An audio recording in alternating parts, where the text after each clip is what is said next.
அல்லேலூயா. கர்த்தர் நல்லவர், அவர் கிருபை என்றும் உள்ளது.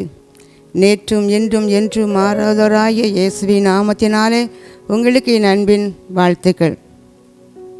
இந்த கிருபையின் நேரத்தை கர்த்தர் நமக்கு தந்தபடியினால நம்ம எல்லாரும் கூட ஒரு நன்றியுள்ள இருதயத்தோடு நம்ம அவரை நோக்கி பார்ப்போம். அப்பா, இந்த கிருபை நேரத்தில் எங்கள் மேலே கிருபையை ஊற்றுவீராக. எங்கள் பிள்ளைகள் மேலே உங்கள் கிருபையை ஊற்றுங்க, எங்கள் குடும்பத்தின் மேலே உங்கள் கிருபையை ஊற்றுங்க என்று சொல்லி அவரை நோக்கி நாம் பார்த்து கேட்போமா? கிருபையே கிருபையே மாறாத நல்ல கிருபையே, கிருபையே கிருபையே மாறாத நல்ல கிருபையே, உங்க கிருபைதான் என்னை தாங்குகின்றது, உங்க கிருபைதான் என்னை நடத்துகின்றது. அன்பின் ஆண்டவரே, இந்த வழியிலும் கூட எங்கள் மத்தியில் இறங்கி வாங்கப்பா. அன்று இஸ்ரவேல் ஜனங்களுக்கு அதிகாலையில் மன்னாவை கொடுத்தீரப்பா. எங்களுக்கும் கூட இந்த நாளில் புதிய கிருபையை ஊற்றி எங்களை நிரப்புவீராக. எங்களோடு பேசுங்க, உடைய வார்த்தையின் மூலமாக எங்களுக்கு நீர் உங்களை வெளிப்படுத்துவீராக. துதி கன மகிமை எல்லாம் வச்சு உங்களுக்கே தருகிறேன். மீட்பர் இயேசுவின் மூலம் ஜெபிக்கின்ற நல்ல பிதாவே, ஆமேன். நம் சற்று நேரமாக தியானிக்கக்கூடிய வேத பகுதி 1 பேதுரு 5ஆம் அதிகாரம் 7ஆம் வசனம். அவர் உங்களை விசாரிக்கிறவரானபடியினால் உங்கள் கவலைகளை எல்லாம் அவர் மேல் வைத்து விடுங்கள். இயேசு உங்களை விசாரிக்கிறவரானபடியினால் உங்கள் கவலைகளை எல்லாம் இயேசுவின் மேல் வைத்து விடுங்கள் என்று அப்போஸ்தலனாகிய பேதுரு தன் ஜனங்களை பார்த்து அவர் எழுதியிருக்கிறார். இன்று அதே அந்த வார்த்தை தான் உங்களுக்கு நேராக கடந்து வருகிறது. இந்த வார்த்தைகள் மூலமாக ஆண்டவர் உங்களோடு கூட பேசுவார். இயேசு உங்களை அன்போடு விசாரிக்கிறார். அதனால தான் உங்கள் கவலைகளை எல்லாம் அவர் மேல் வைத்து விடுங்கள் என்று அப்போஸ்தலனாகிய பேதுரு எழுத முடிந்தது. கவலை கவலை என்று சொல்லல, கவலைகள் இங்கே பண்பில் சொல்லப்பட்டிருக்கிறது. கவலை ஒரு மனிதனுக்கு வருகிறது என்றால் ஏதோ ஒரு பிரச்சனை இல்லாமல் கவலை வருவது கிடையாது. இங்கே கவலை மட்டும் சொல்லலை, கவலைகள் எல்லாம், சின்ன கவலை பெரிய கவலை, எல்லா கவலைகளையும் இயேசுவின் மேலே நீங்கள் வச்சிருங்க. கவலை இல்லாமல் அந்த உலகத்தில் ஒரு கூட இருக்க முடியாது. சிறு பிள்ளைகளுக்கும் கவலை உண்டு, வாலிப பிள்ளைங்களுக்கும் கவலை உண்டு, பெரியவர்களுக்கு கவலை உண்டு, முதியவர்களுக்கும் கவலை உண்டு. ஒவ்வொருவருக்கும் அந்தந்த ஸ்டேஜில் கவலை வருவது உண்டு. அதை ஆண்டவர் சொல்கிறாரு, இந்த கவலைகளை எல்லாம் நீங்கள் என் மேலே வச்சிருங்க அப்படின்னு சொல்கிறாரு. மேலே அப்படிங்கும்போது ஒரு சுமக்கிறதுக்கு ஒரு அடையாளமாக தெரிகிறது. கர்த்தர் சுமக்கிறவர், அவர் உங்களையும் சுமக்கிறார், உங்கள் கவலைகளையும் அவர் சுமக்கிறார். அதுதான் புதிய ஏற்பாட்டிலையும் கூட இயேசு தன்னுடைய சீஷர்களை பார்த்து விதமாக சொன்னார். மத்தேயு 6ஆம் அதிகாரம் 31ஆம் வசனத்தில், ஆகையால் எண்ணத்தை உண்போம், எண்ணத்தை குடிப்போம், எண்ணத்தை உடுப்போம் என்று கவலைப்படாதீர்கள், எல்லாவற்றையும் உங்கள் பரமபிதா பார்த்து கொள்வார். எண்ணத்தை குடிப்போம், எண்ணத்தை உடுப்போம், எண்ணத்தை உண்போம் என்று சொல்லி கூட நம்ம நினைத்து கவலைப்படுகிறோம். அதையும் கூட கர்த்தர் அவர் சொல்றார், என் மீது வைத்து விடுங்கள், நான் எல்லாவற்றையும் பார்த்து கொள்வேன் என்று நம்மளை பார்த்து ஆண்டவர் சொல்லுகிறார். அவர் விசாரிக்கிற தேவன். அவர் எப்படிப்பட்டவர் தெரியுமா? நம்மளை விசாரித்து நம்மளை சுமக்கிறவர். தினமும் ஒரு நாள் விடாதபடி, மறந்து போகாதபடி அவர் தினமும் நம்மளவர் விசாரிக்கிற ஒரு கர்த்தராக இருக்கிறார். அதுதான் பாருங்க, ஏசாயா 53:11 இந்த கடைசி பகுதியில் நம்ம வாசித்து பார்க்கும்போது நம்முடைய அக்கிரமங்களை அவர் நினைச்சாரா சுமந்தார் அப்படி சொல்லி வேதம் சொல்லப்பட்டிருக்கிறது. ஏசாயா 53:12 உங்கள் பாவத்தை சுமந்தார். ஏசாயா 53:4 உங்கள் துக்கங்களை அவர் நினைச்சாரா சுமந்தார் என்று எழுதப்பட்டிருக்கிறது. மத்தேயு 8:17 உங்கள் பலவீனங்களை ஏற்றுக்கொண்டு நோய்களை சுமந்தார். அதனால்தான் சங்கீதக்காரர் தைரியமாக சொல்லியிருக்கிறார், சங்கீதம் 55:22 கர்த்தர் மேலே உங்கள் பாரத்தை நீங்கள் நினைச்சிருங்க வைத்து விடுங்கள். அவர் உங்களை கவலையை விசாரிக்கிற தேவனாக இருக்கிற அப்படின்னால அவர் உங்கள் கவலையெல்லாம் அவர் சுமக்கிற தேவனாக இருக்கும்போது நீங்கள் ஏன் வீணாக என்ன செய்ய வேண்டும்? சுமக்க வேண்டும்.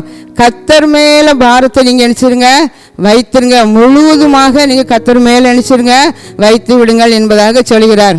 இங்கே அவர் சுமக்கிற தேவன். அவர் சுமந்த பிறகு நாம் அந்த கவலை என்ன செய்யலை? சுமக்க தேவையே இல்லை.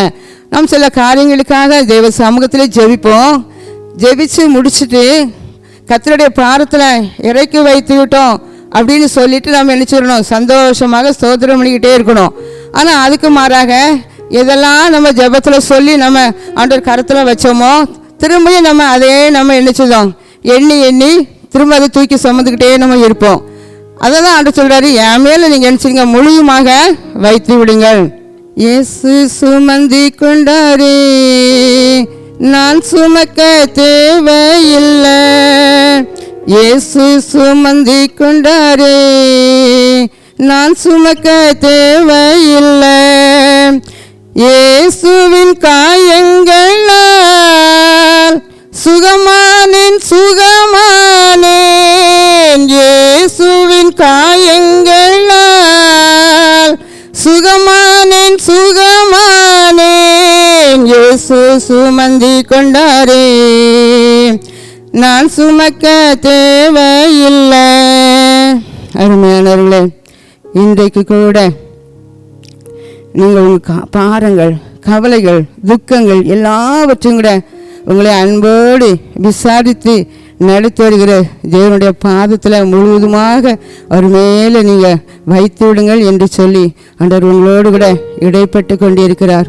வீணான கவலையை நீங்கள் சுமப்பதில் தேவையே இல்லை என்பதாக சொல்லி பாருங்கள். அவர் இந்த உலகத்தில் விசாரிப்பற்ற ஒரு உலகமாக இருக்கிறது. விசாரிப்பு அன்பு குறைந்து போகிறதுனால ஒருவருக்கொரு விசாரிப்பு கிடையாது. தகப்பன் பிள்ளைகளை விசாரிப்பது கிடையாது, பிள்ளைகள் பெற்றோர்களை விசாரிப்பது கிடையாது, உறவினர்கள் விசாரிப்பதில் நம்ம மறந்து போய் விடுகிறோம். அப்படிப்பட்ட ஒரு கொடிய காலத்திற்குள் நம்ம இருக்கும்போது ஆண்டவர் சொல்கிறாரு, என் அன்பு பிள்ளைகளே, நான் உங்களை விசாரிக்கிறேன், ஒவ்வொரு நாளும் உங்களை விசாரிக்கிறேன் என்று அன்போடு கூட அவர் சொல்கிறார். ஒரு வயதான ஒரு பெண்மணிக்கு அதிகமான பிள்ளைகள் உண்டு. மருமகள் பேர பிள்ளைகள்லாம் அதிகமாக உண்டு. எல்லாரும் இருந்தாலும் அவங்கள கொண்டு ஒரு முதியோர் இல்லத்தில் கொண்டு விட்டுட்டு வந்துட்டாங்க. அப்போ அந்த அம்மா ஒவ்வொரு நாளும் என்னை யாராவது பார்க்க வருவாங்களா அப்படி சொல்லி அவங்க எதிர்பார்த்துக்கிட்டே இருந்தாங்க. ஒரு நாள் கூட யாரும் வரலை. ஆனால் அந்த அம்மா ஒவ்வொரு நாளும் சொர்ந்து போகாதபடி ஒரு ஏக்கத்தோடு கூட இன்றைக்காவது என்னை யாரும் பார்க்க வருவாங்களா அப்படி சொல்லி ஒரு இரவு இருட்டுற வரைக்கும் அந்த வாசல் நேராகவே அவங்க கண் பார்த்துக்கிட்டே இருக்கும். நல்ல இருள் அடைந்த பிறகு தான் அவங்க பார்ப்பாங்க, இனி என்னை யாரும் பார்க்க வர மாட்டாங்க அப்படின்னு சொல்லிட்டு தன் கையில் இருக்கிற டைரியில் இன்றைக்கு கூட என்னை யாரும் பார்க்க வரவில்லை அப்படி சொல்லி அவங்க எழுதி வைப்பார்களாம். அருமையானவர்களை, இப்படி தான் நீங்களும் கூட யாரும் என்னை விசாரிக்க இல்லையே என்று சொல்லி ஒரு ஏக்கத்தோடு கூட நீங்கள் இருந்து கொண்டு இருக்கின்றீர்களோ, கவலைப்படாதீர்கள். கர்த்தர் சொல்கிறார், நான் உங்களை அன்போடு விசாரிக்கிறேன், நான் விசாரிக்க உங்கள் கூடவே இருக்கிறேன் என்று கர்த்தர் உங்களை பார்த்து சொல்கிறார். சிலர் கூட சொல்லலாம், நான் அவங்க முதியோர் இல்லத்தில் இருப்பது போல தான் என் வீட்லேயும் நான் இருந்து கொண்டு இருக்கிறேன், என் வீட்லேயும் கூட என்ன என் பிள்ளைகள் விசாரிக்கலை, பெற்றோர்கள் விசாரிக்கலை அப்படி சொல்லி நீங்கள் கலங்கி இருக்கலாம். ஆண்டவர் இன்றைக்கு உங்களை பார்த்து தான் சொல்கிறார், நான் உனக்கு விசாரிக்க இருக்கிறேன் என்பதாக சொல்லி. அன்றைக்கு யோசுவா 1:5 யோசுவாவை பார்த்து விதமாக சொன்னார், நான் உன்னை விட்டு விலகுவதும் இல்லை, உன்னை கைவிடுவதும் இல்லை என்பதாக சொன்னார். பாருங்கள், அதே வார்த்தை தான் இன்றைக்கு ஆண்டவர் உங்களை பார்த்து சொல்கிறாரு, அருமையான மகனே, அருமையான மகளே, நான் உன்னை விட்டு விலகவும் இல்லை, நான் உன்னை கைவிடவும் இல்லை என்று உங்களை பார்த்து அவர் சொல்கிறார். பாருங்கள், சிலர் மற்றவங்க இந்த விசாரிப்பற்ற நிலையில் அவங்க கவலையோடு பாரத்தோடு கூட இருதயம் காயப்பட்ட நிலையில் இருக்கும்போது மற்றவங்க சொல்லுவாங்க, இவங்க விசாரிப்பற்றவர்கள், ஒரு அனாதைகள், இவங்களை பார்க்க கவனிக்க யாருமே கிடையாது, எவ்வளோதான் நோய் வந்தாலும் கூட எந்த பிள்ளையும் பார்க்காது, எவ்வளோதான் அவங்க கஷ்டப்பட்டாலும் யாரும் அவங்களுக்கு உதவி செய்ய ஒருவரும் இல்லை, விசாரிக்க யாருமே இல்லை அப்படின்னு சொல்லி சமுதாயத்தில் உனக்கு ஒரு பெயர் வச்சிருக்கலாம். விசாரிப்பு அற்றவன் அப்படி சொல்லி கூட உனக்கு பெயர் வச்சிருக்கலாம். வேதமும் கூட விதமாக சொல்லுகிறது. எரேமியா 30:17 அவர்கள் உன்னை விசாரிப்பு அற்ற சீயோன் என்று சொல்லி உனக்கு தள்ளுண்டவன் என பெயரிட்டபடியால் நான் உனக்கு ஆரோக்கியம் வரப்பண்ணி உன் காயங்களை ஆற்றுவேன் அப்படின்னு சொல்லியிருக்காரு. பாருங்க, உனக்கு பேரே வச்சிருக்கலாம், விசாரிப்பற்றவன், விசாரிப்பு அற்றவள், தள்ளப்பட்டவன், தள்ளப்பட்டவள் அப்படி சொல்லி, ஒன்றுக்கும் உதவாதவள் அப்படி சொல்லி சமுதாயம் உங்களுக்கு பேர் வச்சு. ஆனால் ஆண்டவர் இன்றைக்கு உங்களை பார்த்து தான் சொல்கிறாரு, நான் உனக்கு நினைச்சுவேன் ஆரோக்கியத்தை வர பண்ணுவேன். உன் சரீரத்துக்குள்ள இது வரைக்கும் இல்லாத ஒரு புது பலனை நான் ஊற்றுவேன். இது வரைக்கும் இல்லாத ஒரு ஆரோக்கியத்தை நான் உனக்கு நினைச்சுவேன், நான் வர பண்ணுவேன். உன் காயங்களை நான் ஆற்றுவேன் என்று உங்களுக்கு அவர் வாக்கு கொடுக்கிறார். கலங்காதே அன்பு மகனே, நீ கவலைப்படாத. அன்பு மகளே, நீ கலங்காத. உன் அருகில் நிற்கிறார் கர்த்தர், உன் அருகில் நின்று நான் உன்னை விசாரிக்கிறேன் என்பதாக சொல்லி அவர் உனக்கு வாக்கு கொடுக்கிறார். ஹல்லேலூயா, ஆமேன். யாரெல்லாம் விசாரிக்கிறாரு, எப்படி விசாரிக்கிறார் என்று சொல்லி நம்ம முதலாவது தியானிப்போம்.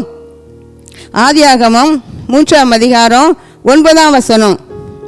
அப்பொழுது தேவனாகிய கர்த்தர் ஆதாமை கூப்பிட்டு, நீ எங்கே இருக்கிறாய் அப்படி சொல்லி கேட்டார். பாருங்க, ஆதாமை கூப்பிட்டு நீ எங்கே இருக்கிறாய் அப்படி சொல்லி அவர் விசாரிக்கிறார். முதலாக அவர் தனி மனிதனாக ஆதாமை விசாரித்தார். ஆதாம் எப்படிப்பட்ட சூழ்நிலையில் இருக்கும்போது கர்த்தர் அவனை விசாரித்தார் என்றால், இந்த ஏதேன் தோட்டத்தில் உள்ள எல்லா கனிகளையும் நீ புசிக்கலாம், ஆனால் அந்த நடுவில் இருக்கிற ஒரு கனியை மட்டும் நீ நினைச்சக்கூடாது, இதை நீ புசிக்கக்கூடாது, நீ புசிக்கும் நாளில் சாகவே சாவாய் அப்படின்னு சொல்லி ஆதாமை பார்த்து ஆண்டவர் சொல்லியிருந்தார். இந்த ஆதாம் கீழ்ப்படியாமல் கர்த்தர் புசிக்க கூடாதுன்னு சொன்ன அந்த கனியை புசித்ததுனால பாவம் செய்து, கீழ்ப்படியாத ஒரு பாவம் செய்தபடினால பின்மாற்றம் அடைந்த நிலையில் இப்போது இருந்து கொண்டிருக்கிறார். ஒவ்வொரு நாளும் பகலில் குளிர்ச்சியான வெளியில் ஆண்டவர் ஏதேன் தோட்டத்துக்கு வருவார். ஆதாமும் ஏவாளும் ஆண்டவரோடு கூட உட்கார்ந்து சந்தோஷமாக பேசி உறவாடி மிகவும் அவங்க அதை சந்தோஷமாக என்ஜாய் பண்ணாங்க. ஆனால் இப்போ பாவம் செய்த பிறகு என்ன செய்துட்டாங்க, ஒழிக்க ஆரம்பிச்சிட்டாங்க. உடனே ஆண்டவர் பார்க்குறாரு, இன்னைக்கு என்னாலும் நம்மளை தேடி வருகிறா ஆதாமும் ஏவாளும் எங்கே அப்படி சொல்லி பார்க்குறாரு. பார்த்துட்டு தான் ஆதாமே நீ எங்கே இருக்கிறாய் கூப்பிடுறாரு. பக்கத்தில் இருக்கும்போது யாரும் கூப்பிட தேவையில்லை, ஆனால் தூரத்தில் போகும்போது சத்தமாக கூப்பிட்டா தான் கேட்கும். அதனால ஆதாமே கூப்பிடுறாரு, நீ எங்கே இருக்கிறாய் அப்படின்னு சொல்லி. இதுவரைக்கும் பக்கத்தில் இருந்த ஆதாம் இப்போது பாவம் செய்தபடினால அவர் என்ன செஞ்சாராம், தூரத்துக்கு போக வேண்டிய ஒரு சூழ்நிலை. கனியை புசிப்பதற்கு முன்பு ஆண்டவரோடு உறவாட பேச அவ்வளவு சந்தோஷமாக எதிர்பார்த்துட்டு இருந்த ஆதாம் இப்போது ஒளிந்து கிடக்கிற ஒரு நிலை. பாருங்க, அவர் சொன்னார், நீ சாகவே சாவாய். ஆனால் சரீரத்தை குறித்து சொல்லலை. அதே தோட்டத்துக்குள்ள தான் ஆதாம் இருந்து கொண்டிருக்கிறார். எங்கே இருக்கிறாங்கும் போது நிர்வாணியை ஒளிந்து கொண்டிருக்கிறேன்னு சொல்கிறான். ஆனால் எது செத்து போயிட்டு, ஆத்துமா நீ புசிக்கும் நாளில் சாகவே சாவான உன் ஆத்துமா என்ன செஞ்சிடும், செத்து போயிடும். எசேக்கியேல் 18:20 சொல்லப்படுதன்படி பாவம் செய்கிற ஆத்மாவே சாகும். அந்த கீழ்ப்படியாத பாவம் செய்தபடினால அவன் ஆத்மா என்ன செஞ்சுட்டு செத்து போய்விட்டது. அதனால தான் ஆண்டு நீ எங்கே இருக்கிறாய் அப்படி சொல்லி அவனை பற்றி ஒரு பரிதாபத்தோடு கூட ஆண்டவர் கேட்குறாரு. அது தாவீது கூட விதமாக குறிக்கிறார். சங்கீதம் 142:4 என் ஆத்மாவை விசாரிக்க ஒருவரும் இல்லை.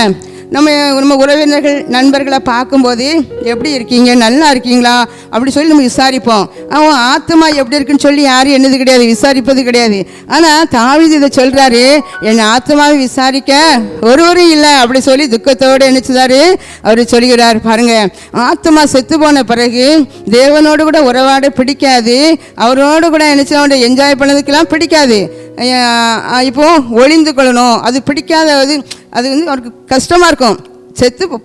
ஆத்மா செத்து போனவர் பாவம் செய்தால் அந்த உணர்வு இருக்காது. எத்தனை பாவமும் செதுக்கிட்டே இருக்கலாம், இது பாவம்னு நினைச்சாது தெரியாது. ஆனால் ஆண்டவர் ஐயோ தேவ மகிமை இழந்து விட்டானே என்று சொல்லி ஒரு பரிதாபத்தோடு கூப்பிட்டு கேட்குறாரு பாருங்க. 3 யோவான் 1ஆம் அதிகாரம் 2ஆம் வசனத்தில் என்ன சொல்லி இருக்கிறதுனா, பிரியமானவனே உன் ஆத்மா வாழ்கிறது போல நீ எல்லாவற்றிலும் வாழ்ந்து சுகமாக இருக்கும்படி வேண்டுகிறேன். எல்லாருக்கும் நன்றாக வாழணும், நன்றாக செழிப்பாக இருக்கணும், சுகமாக இருக்கணும் அப்படி ஆசைப்படுறோம். ஆத்மாவை குறித்து கவலை யாருக்கும் இல்லை. ஆனால் அங்கே அப்போஸ்தலனாகிய யோவான் என்ன சொல்கிறாரு, உன் ஆத்மா வாழ்வது போல தான் நீ எல்லாவற்றிலும் வாழ்ந்து சுகமாக இருக்கணும். அப்போ ஆத்மா நன்றாக இருக்கும்போது தான் உலக பிரகாரமான ஒரு எல்லா நன்மைகளையும் நம்ம என்ன செய்யலாம், பெற்றுக்கொள்ள முடியும். அப்போ தனி மனிதனை ஆண்டவர் விசாரித்தார் பின்மாற்றம் அடைந்ததுனால. ரெண்டாவது எதை கர்த்தர் விசாரித்தார்னா, சபையை விசாரிக்கிறாரு. சபையை குறித்து எந்த சபையை விசாரித்தார், சரிதை சபையை என்று சொல்றாரு. வெளிப்படுத்தல் 3ஆம் அதிகாரம் 2ஆம் வசனம், உன் கிரியைகளை நான் அறிந்திருக்கிறேன், நீ உயிர் உள்ளவன் என்று பெயர் கொண்டு இருந்தும் செத்தவனாய் இருக்கிறாய். பாருங்க, உன் கிரியைகளை நான் அறிந்திருக்கிறேன். உன் கிரியைகளை, அப்போ நம்முடைய செயல்களை கர்த்தர் ஒவ்வொரு நாளும் அவர் அறிந்து கொண்டே இருக்கிறார், பார்க்கிறாரு, விசாரிக்கிறாரு.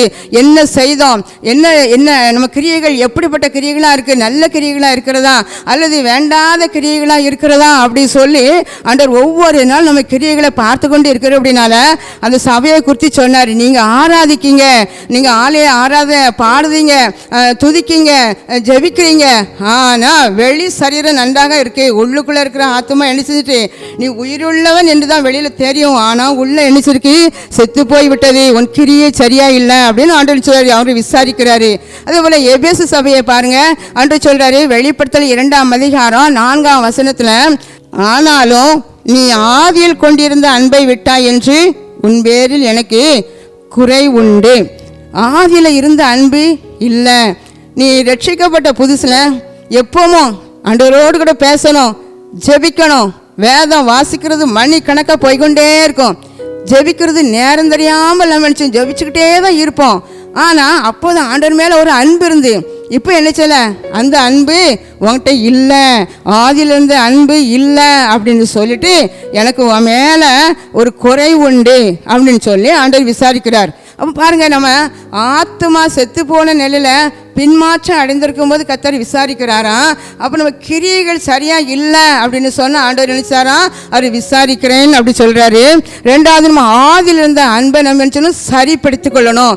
இப்போ அருமையாளர்கள், இந்த வார்த்தை கர்த்தர் ஏன் உங்களோடு பேசுகிறார் என்று சொன்னால், நீங்களும் கூட ஆதியில் நல்லா ஆண்டவரோடு துதித்து பாடி உறவாடி அதிகமான நேரத்தை கொடுத்து சந்தோஷமாக இருந்திருக்கலாம். ஆனால் இப்போது உங்கள் நேரம் நீங்கள் எப்படி கொடுக்கீங்க, எப்படி ஜெபிக்கீங்க, எப்படி ஆண்டவரோடு உறவாடுதீங்க, ஆண்டவரோடு இருப்பது உங்களுக்கு சந்தோஷமாக இருக்கிறதா அப்படின்னு சொல்லி உங்களை நீங்கள் ஆராய்ந்து பார்க்கணும். ஆண்டவர் நாட்கள் இந்த வசனத்தின் மூலமாக நம்மோடு இடைப்பட்டு கொண்டு இருக்கிறார். ஆதாமே நீ எங்கே இருக்கிறாய், என் அன்பு மகளே உங்கள் பேரை சொல்லி நீ எங்கே இருக்கிறாய், அன்பு மகனே உங்கள் பேரை சொல்லி நீங்கள் அந்த இடத்துல பாருங்கள், நீ எங்கே இருக்கிறான்னு கேட்டால் தைரியமாக சொல்ல முடியுமா, ஆண்டவரே நான் உங்கள் பக்கத்தில் தான்ப்பா இருக்கேன், நான் உங்கள் கூட தான்ப்பா இருக்கிறேன் அப்படின்னு தைரியமாக சொல்ல முடியுமா?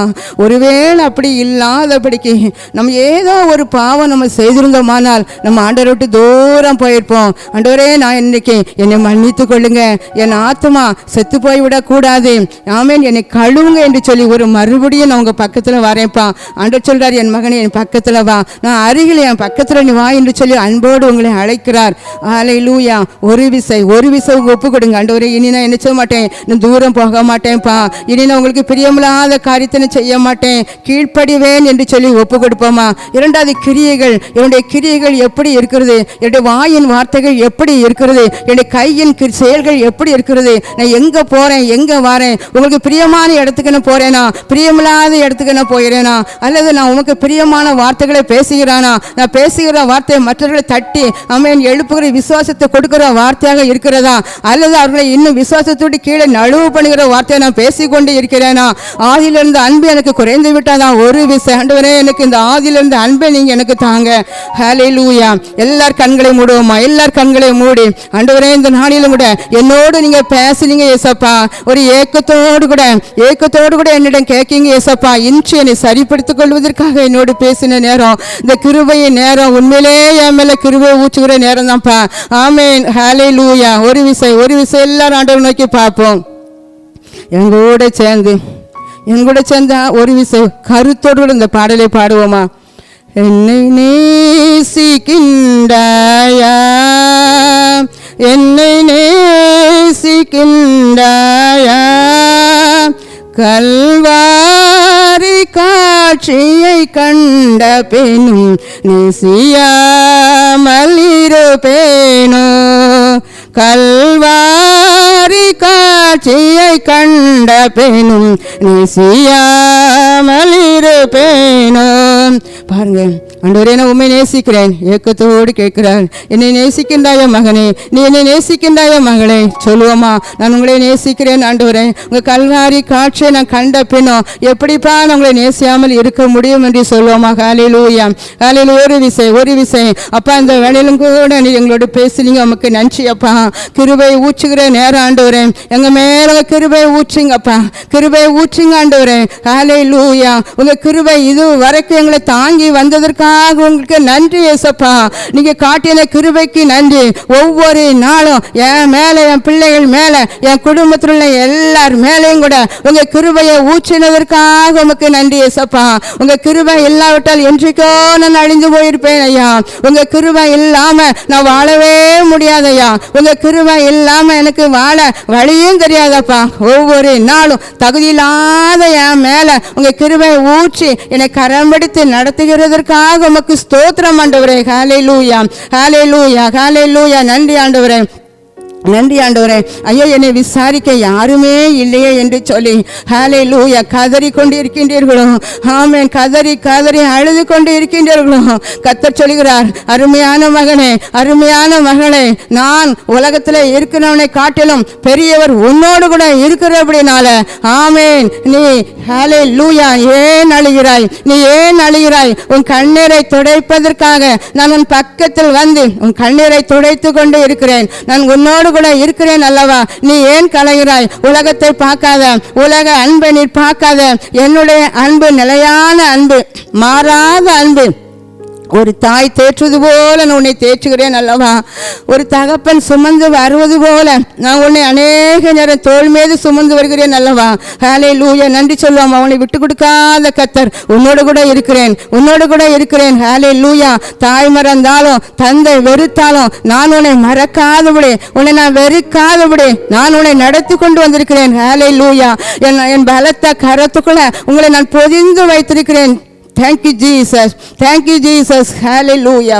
ஓரி சால காமன் சோரி சபா. நான் உன்னை விட்டு விலகுவதும் இல்லை, உன்னை கைவிடுவதும் இல்லை.